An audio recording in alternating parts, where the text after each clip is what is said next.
วัสดีจ้าบ้านฉันสวรรค์บนดินพี่น้องปองป่ายสวัสดีFCเด็กจ้าน้องเก๋หามาเก็บเพชรทอดแต่เช้าอีกเลยพี่น้องมื้อเนี้ยมาป้าเก่าเนาะจ้าที่นี่บ่มีพี่น้องมื้อเนี้ยฝนก็บ่ตกจ้าเอาผู้ใดมาคลิปก็อย่าลืมกดไลค์กดแชร์น้องเก๋เด้อจ้าบ้านฉันสวรรค์บนดินพี่น้องห้าอยู่ห้ากินจ้าหาเฮ็ดห้าไปสนาจ้าพี่น้องอย่ามันออกเนาะเฮ็ดแล้วก็แค่นั้นเช้าก็อย่างบ้านออกอย่าพี่น้องกำลังรออยู่รอเวลาเนาะว่ามันเอายำใดกับบลูมาเบิ่งกันจ้ามือหน้าว่าได้อีมานปันใดจ้านี่เนาะเบ็ดหนึ่ง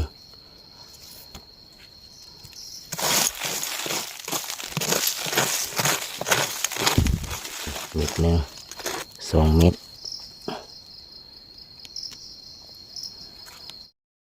นี่จ้าเนาะ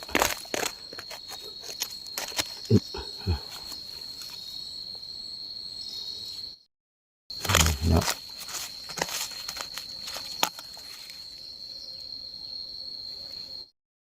นี่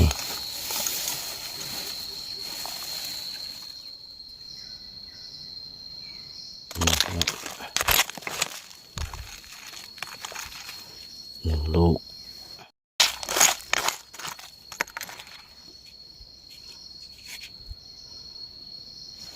จ้าเนาะออกใหม่เดี๋ยวน้อยยังมีอยู่นะนี่จ้า1 เม็ดจ้า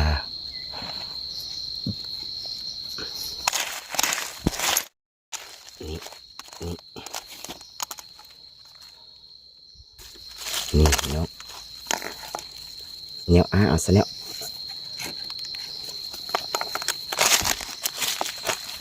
จ้าเนาะ2 เม็ด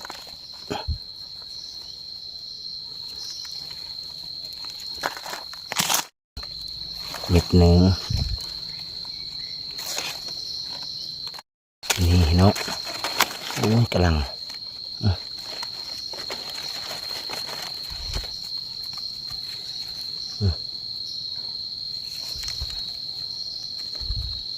เหี่ยวเฮ็ดเบิดนี่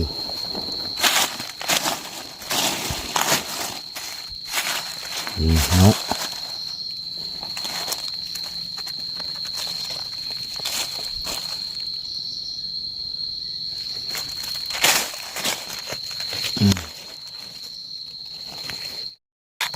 นี่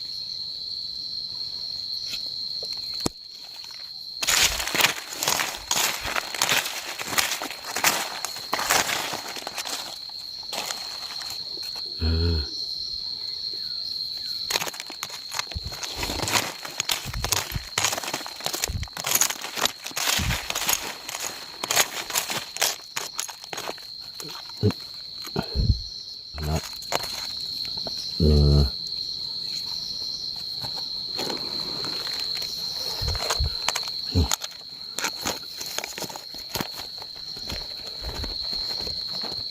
นี่เนาะ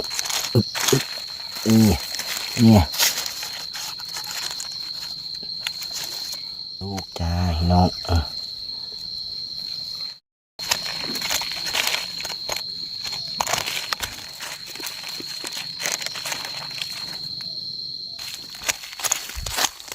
นี่จ้าเนาะ1 เม็ด2 เม็ดจ้า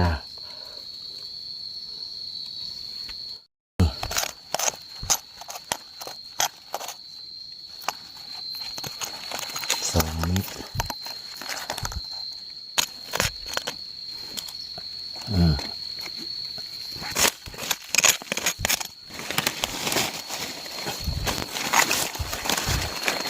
จ้าเนาะโอ้นี่1 2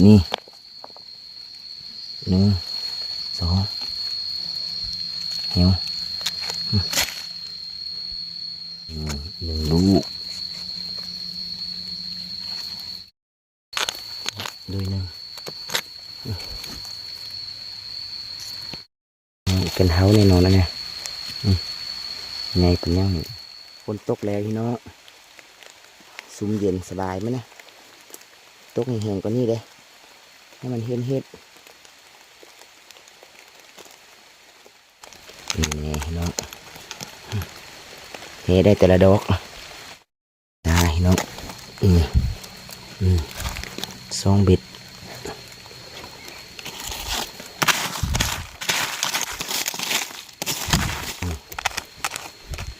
2 เม็ดอีกแล้วนี่1 เม็ดเนาะ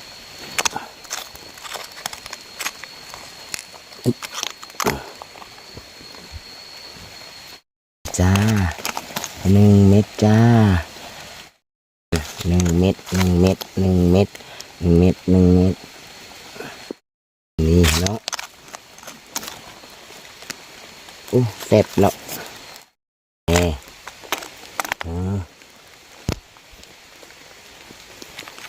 กำลังกันเนาะนี่เนาะ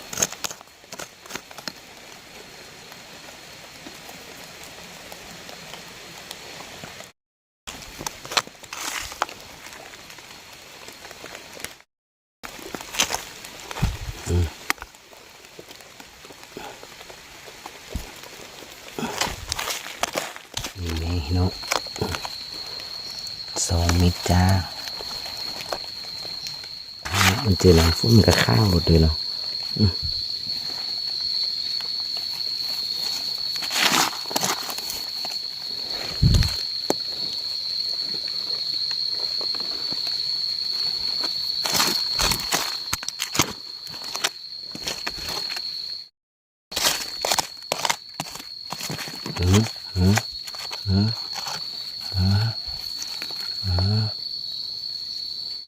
เห็นดอกด้วยเนาะ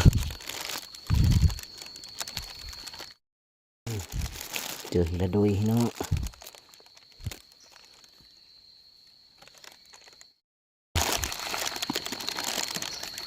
เจอเห็นละลูก2 ลูก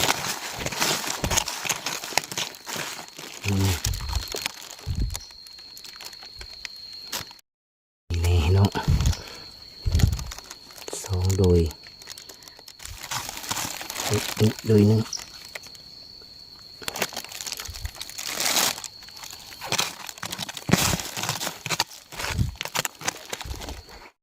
นี่เนาะ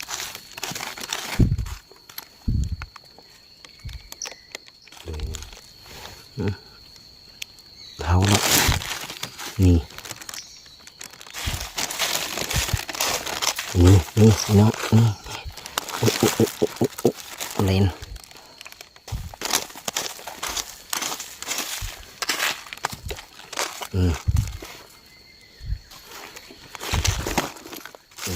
เนาะนี่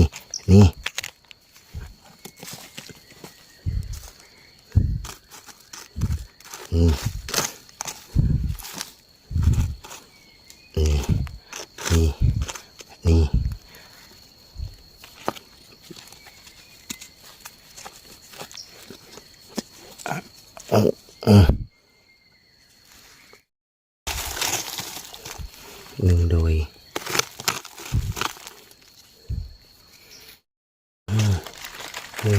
โมเมนต์3 1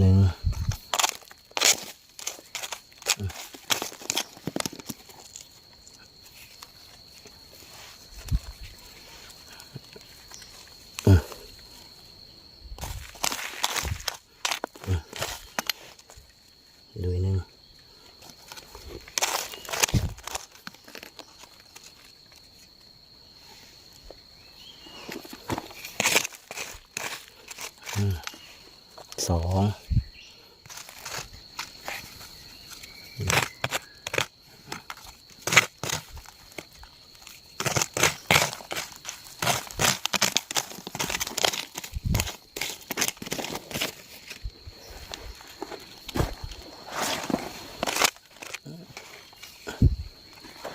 เนาะ1 ลูก2 ลูก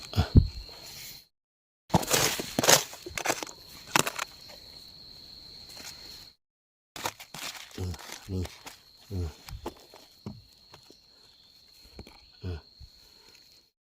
โดย1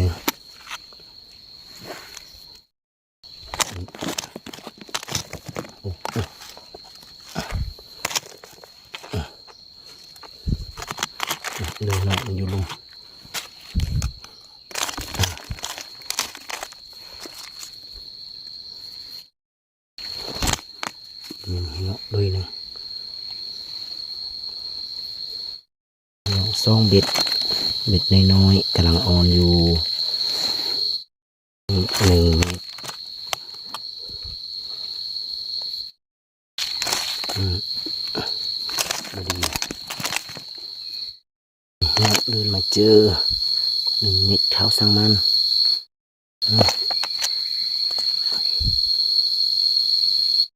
เป็นเท้ากระสังมันนะเอกเนาะบรรยากาศหลังฝนตกเนาะเฮ็ดเท้ากะได้อยู่เห็นนิดน้อยห้าไปชนะห้าไปเรื่อย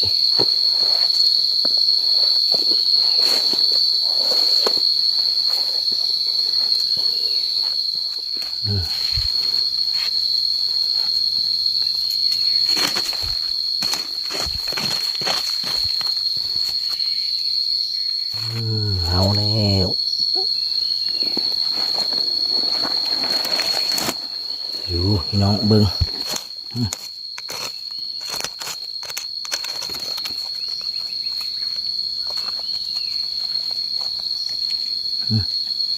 เอาดุย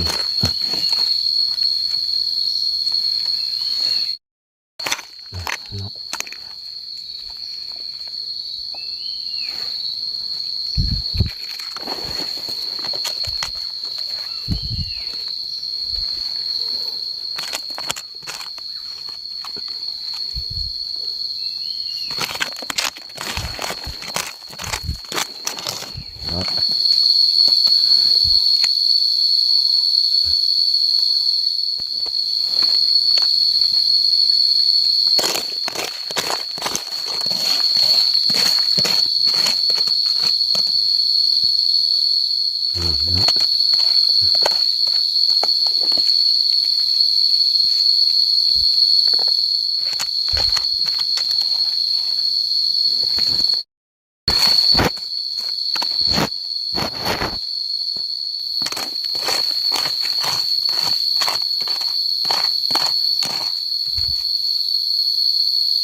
เป็นขาวๆอยู่นี่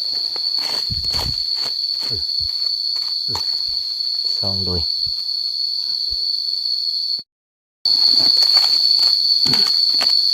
ซองโดยอีกละ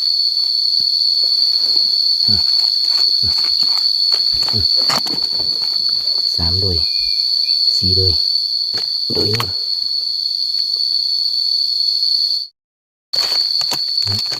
ซองโดยเนาะโดยเนาะน้อง2 โดย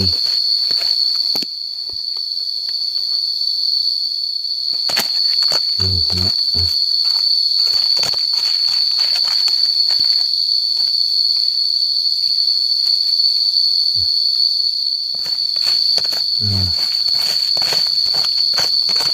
2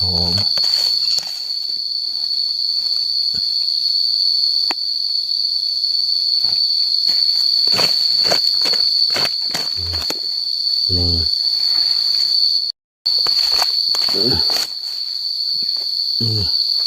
ี่3 โดย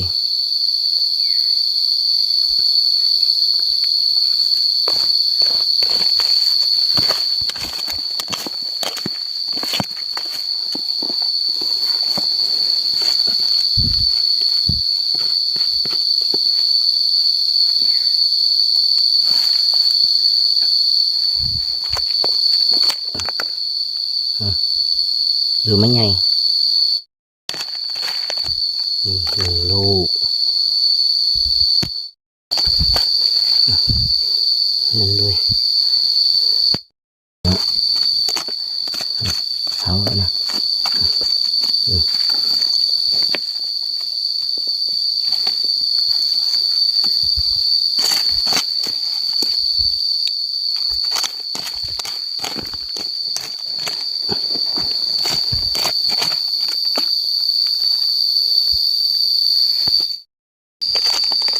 2 ลูกพี่น้องโดยหนึ่ง